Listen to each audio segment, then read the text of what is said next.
This fake HOA cop had his hands on my 12-year-old daughter when I walked in, not guiding her, not stopping her, gripping her arm too tight, standing too close, looking down at her chest, leaning down like he thought he could whisper authority into fear. My daughter froze when she saw me. Her eyes weren't crying yet. They were wide, locked, the kind of look kids get when they don't know what rule they broke or if they broke one at all.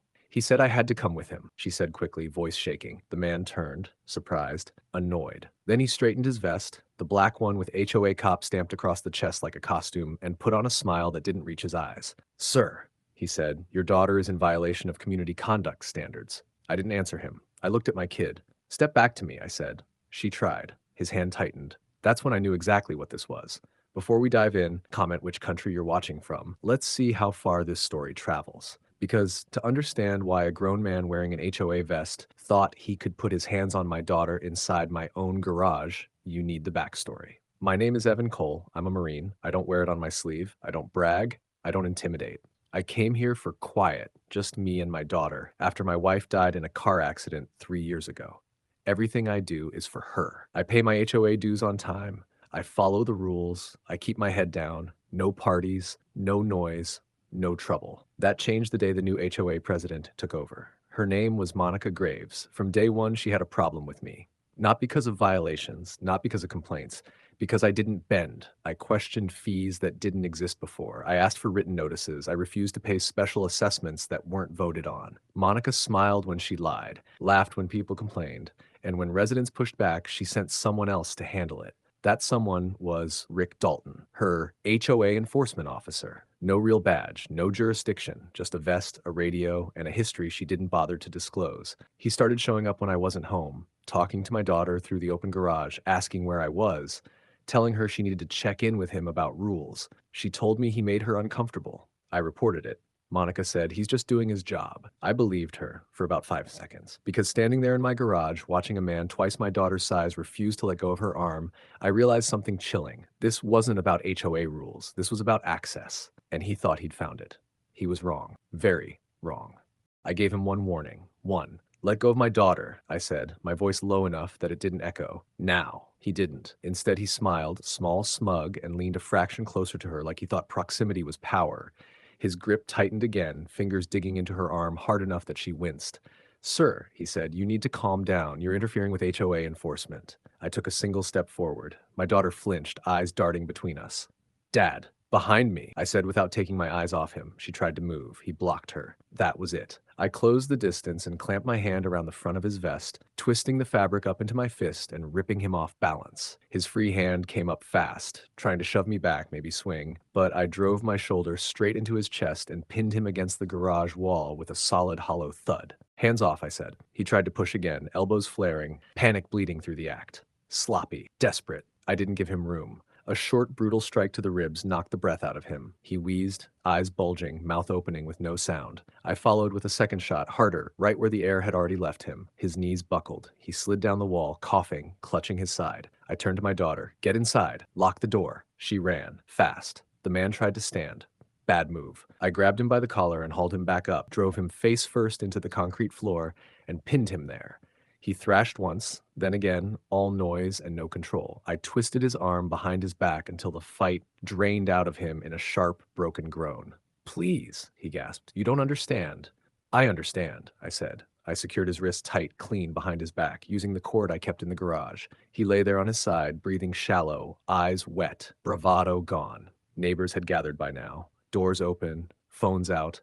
Someone was already on the phone with 911. I stepped back and checked my hands, shaking, not from fear, but from the aftershock of stopping myself when every instinct screamed to keep going. Sirens were already close. He looked up at me from the floor, voice thin and cracking. She said it was fine, that I could talk to her, that you were difficult. I didn't answer, because right then, with my daughter locked safely inside and witnesses everywhere, this stopped being an HOA problem and started becoming a criminal one. Red and blue lights washed across the driveway as the first cruiser pulled up hard. I raised my hands and waited.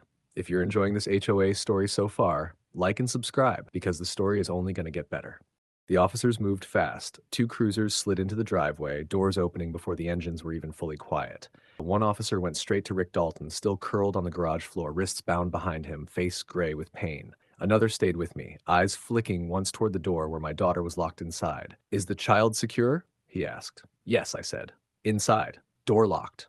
That was enough. EMS, step it up. One of the officers called into his radio after a quick look at Rick's breathing. Possible rib fractures. Rick tried to talk when they rolled him onto his side. It didn't work. He sucked in air like it was broken glass. Every breath hitched, shallow and panicked. One of the medics pressed gently along his ribs and Rick screamed, high and raw, before coughing so hard he nearly vomited. Multiple fractures, the medic said quietly. Maybe more. We're taking him in. They loaded him onto a stretcher, oxygen mask on, eyes darting wildly as the reality finally settled in.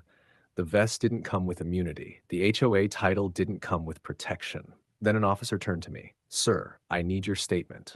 I gave it. Every word, every warning, every time I told him to let go, every strike that followed when he didn't. I didn't embellish. I didn't excuse anything. I told the truth. Then they asked to speak to my daughter. A female officer knelt inside the house, voice soft, patient. I stayed close enough that my daughter could see me, but far enough to let her speak.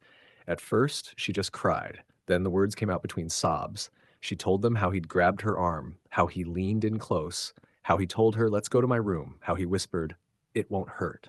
Every officer in that room went still. One of them closed her notebook slowly and said, thank you for telling us. You did the right thing. What came next wasn't fast, but it was thorough. Detectives pulled Rick Dalton's background before the ambulance even reached the hospital. 2 prior arrests, both involving minors, both quietly pled down, both buried. The HOA hadn't just ignored his past, they'd enabled it. By morning, the charges were stacked.